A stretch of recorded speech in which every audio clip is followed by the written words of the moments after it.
I'm just a poor wayfaring stranger. Back on the Weardale Way, back at Chesterley Street, and today we're going to finish the walk. We're going to do sections 12, 13 and 14 right to the very end, 17 miles.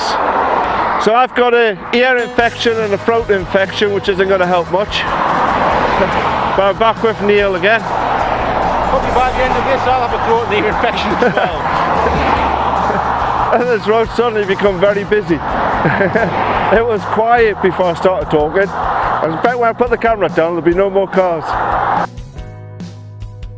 Behind me is Lumley Castle.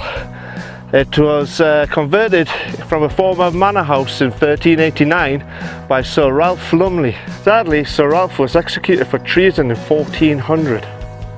Eventually the castle came into the hands of his grandson Thomas Lumley in 1421, who was made constable of Scarborough Castle.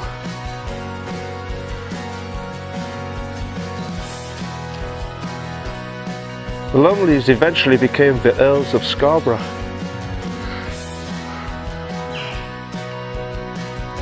In 1946 the castle lease was bought by Durham University, and the castle was used as dorms until the lease expired in 1970s.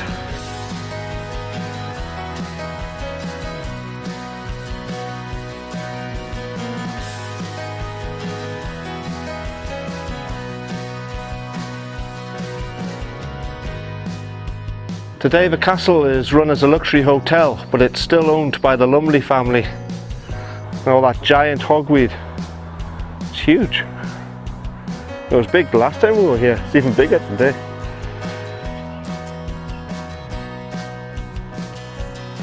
We've missed a path somewhere. We're supposed to come onto this golf course just for a little bit, and then we've been looking along the side of this fence for somewhere into the wood. And the Weardale Way goes into the wood, but this fence has like been barbed wired, and there's been like no signs or anything of the entrance into the wood, or it's very overgrown at least. So we're backtracking a bit. We'll see if we can spot a place, and if not we'll have to try and work out a detour of how we're going to get around. Okay, so unless we've got the wrong bridge here, we can't find a way onto the Weardale Way. So we're going to have to go towards the castle, look to see if there is another bridge, and if not we'll have to have a look at the map and see if there's an alternative route that we can take. But there's no way onto the Weardale Way on this side. Okay, so trust this guy. Navigate for shit. okay, we took the wrong bridge. There's another bridge. And the other bridge is just over there. Okay, when you're coming along by the river, you want the stone bridge. You don't want the metal bridge. As we found out, the metal bridge takes you the wrong way. So the two ladies that helped us, thank you very much.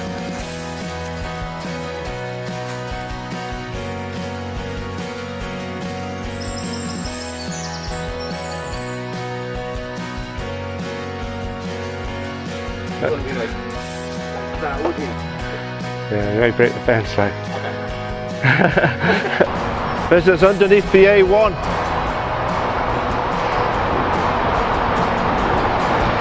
The Weardale Way is very poorly signposted on this section.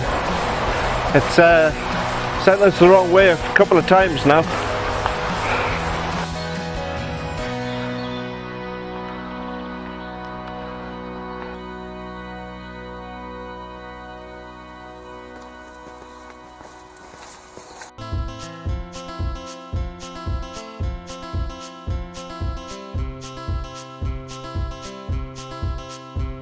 I'm not sure you'll catch this on the camera, but over there is a giant sundial.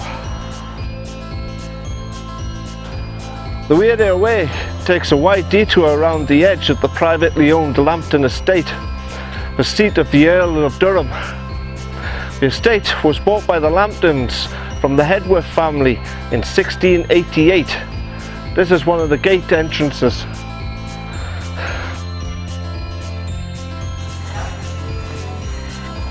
We're taking a break for lunch.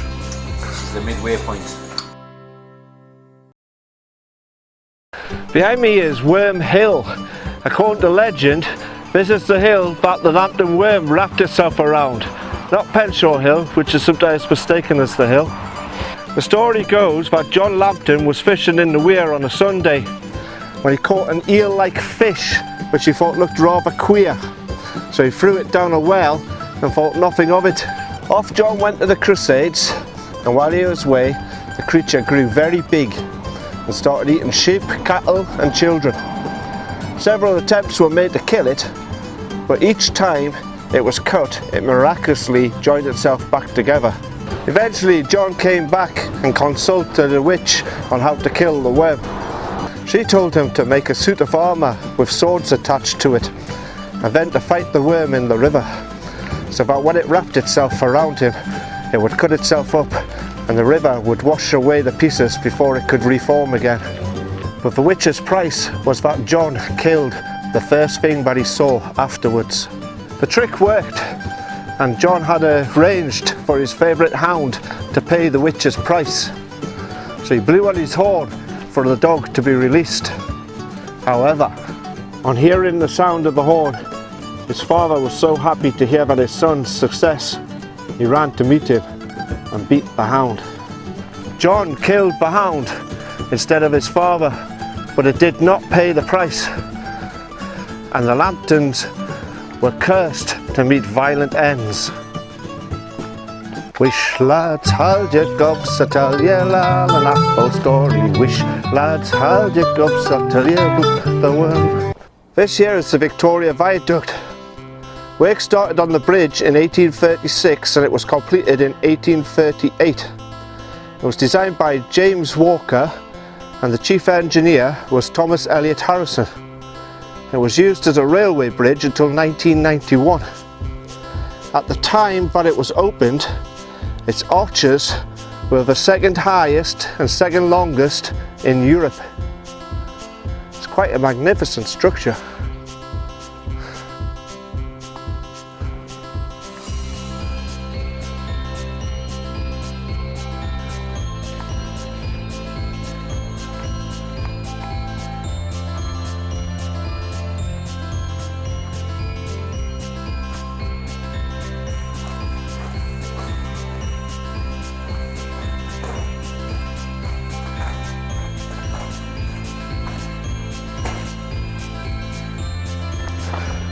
So we're taking a detour off the Weardale Way to do Penshaw Monument. It's a recommended detour,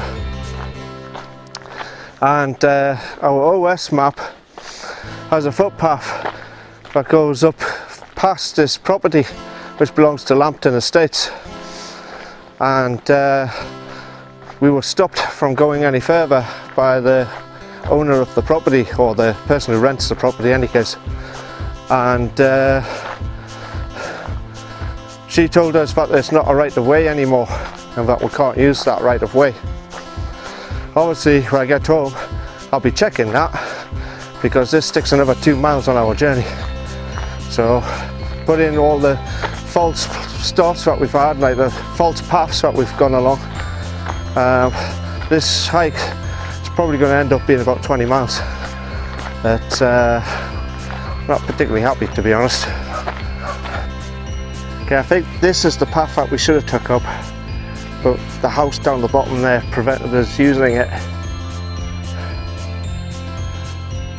The views are really opened up nicely now.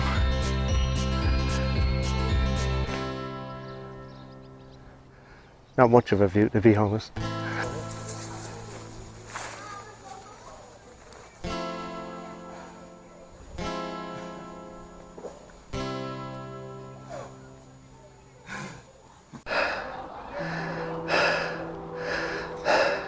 Penshaw Monument, everyone. In this heat, that's one hell of a detour. Really hot.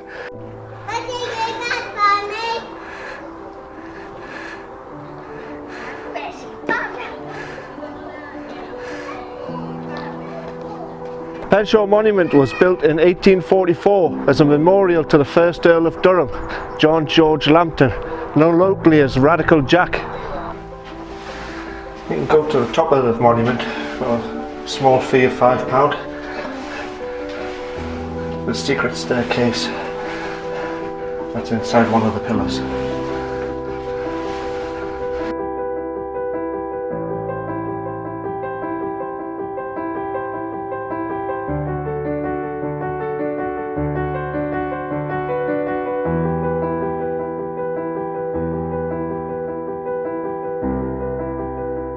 Radical Jack is known for his role in passing the Reform Bill of 1832, the first step towards a modern democracy in the UK.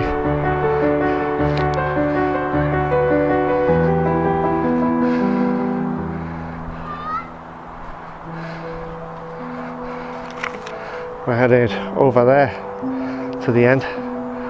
Still got quite a long way to walk. It's difficult to see where we've come from. Actually, we've probably come from there and then we've gone all the way around the Lambton estate. Radical Jack also played an important role in the history of Canada when he was known as Lord Durham.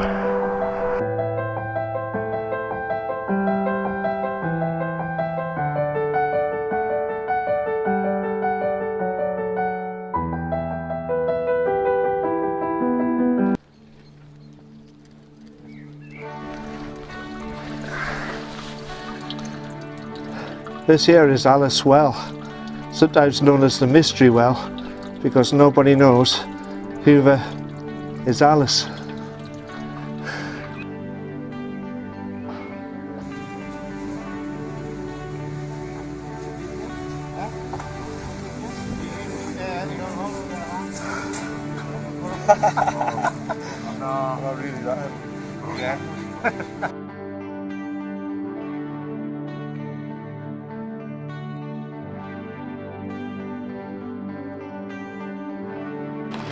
There's a nice little grotto. See nature working there. Yeah.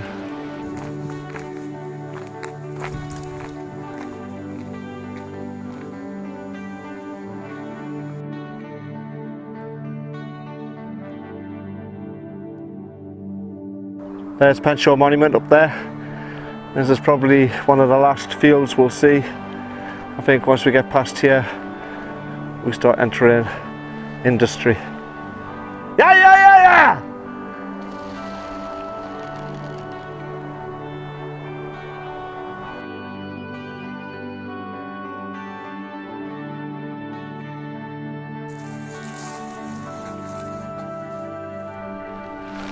Penshaw Monument's over there. 20 minutes ago it was over there. How? Yeah. We passed it ages ago. And according to this, we haven't passed it at all. Okay, so we're around about the 14-mile mark now. Just starting to approach the A19. It's the heat more than anything else. Heat's starting to get to me. Above me is the A19. Not far from here was the Battle of Bolden Hill, 1644, part of the English Civil War. Basically, the two sides were on opposite sides of the hill, fired the cannons at each other for a day and then left. It's quite an impressive concrete structure, this.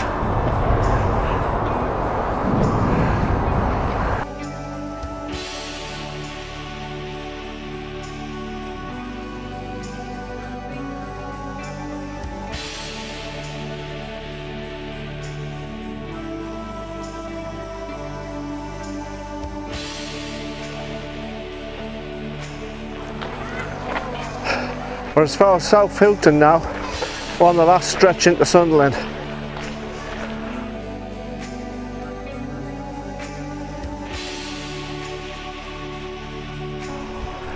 Somewhere on that side of the river is the HQ to Berghouse. I sent them an email asking if we could visit, and we were planning on doing a detour and coming on a weekday for them, but their marketing department never got back to us. So, don't buy Berghouse. Buy Mammut instead.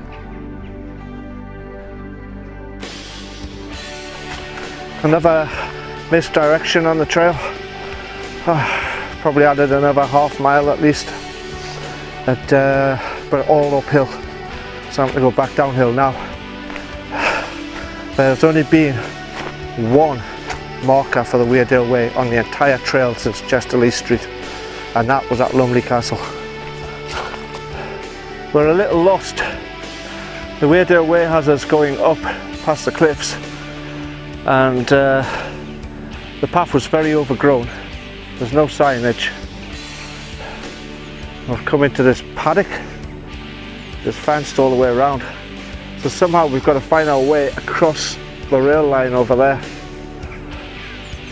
So it could be either this corner or it could be over there. I've got a feeling it's going to be this corner, like. Yeah. Looks like it could be a bridge over there. There's a look back towards Bakehouse HQ.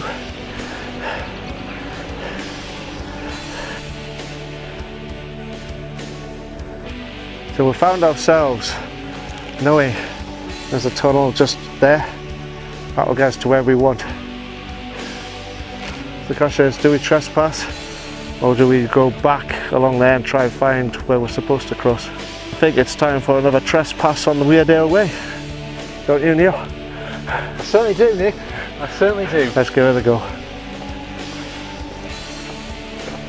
So this is the new road, the new bridge. Let's just hope we can get out on the other side. Yeah, we can get through there surely.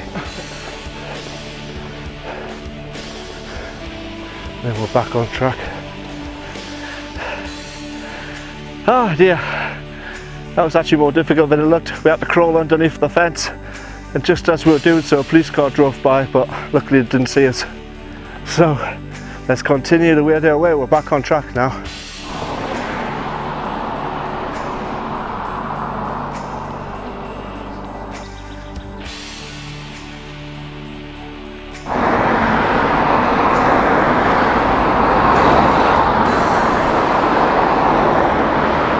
This here's the Queen Alexandra Bridge.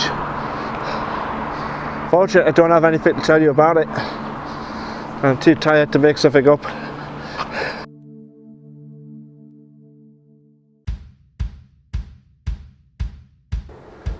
Across the river is the Stadium of Slide. It's where Sunderland Athletic Football Club play. And it's the biggest stadium in England's third tier of football.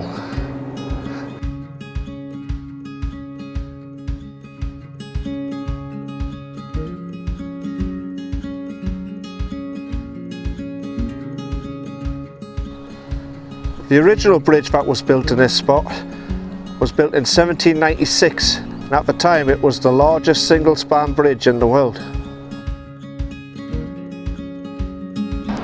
Due to volume of traffic, a new bridge was needed, and the current Wearmouth Bridge was started in 1927 and completed in 1929.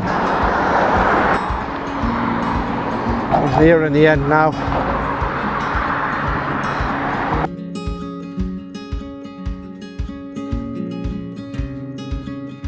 Another missed turn, more miles. We're nearly at the end, any case.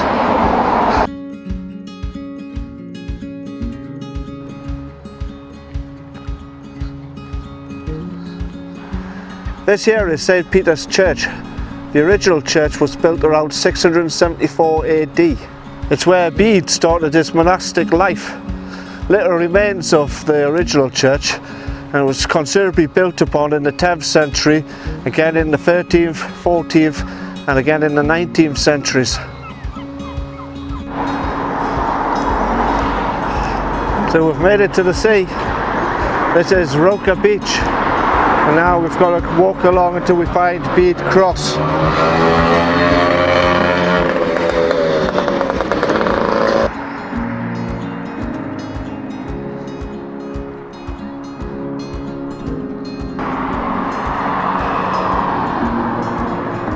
This here is Bede Cross. It marks the beginning and end of the Weardale Way.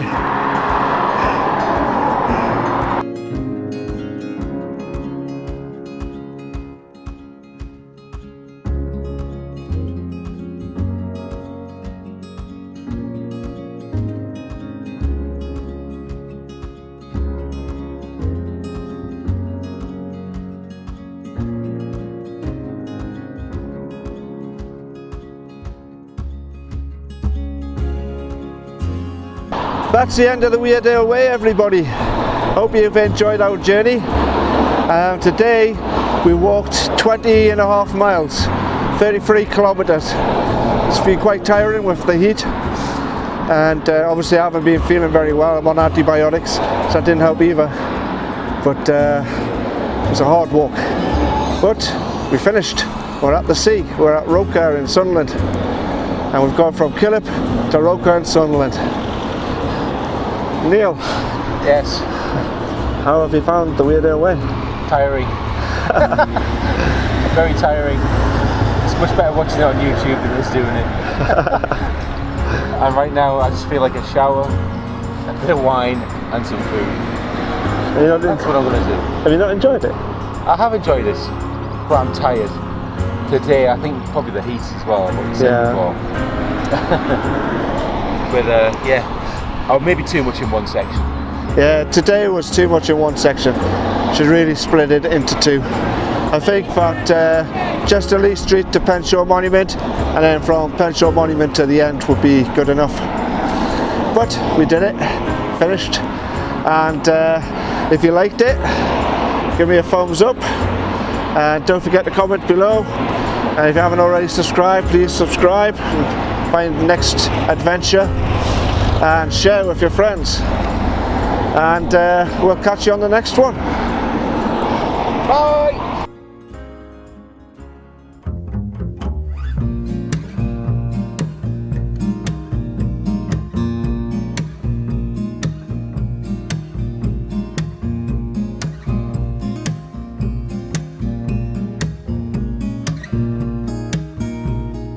I am a poor wayfaring stranger, traveling through this world of war. There is no sickness, toil nor danger in that bright land to which I go. Of course, now I've got to walk back to the car,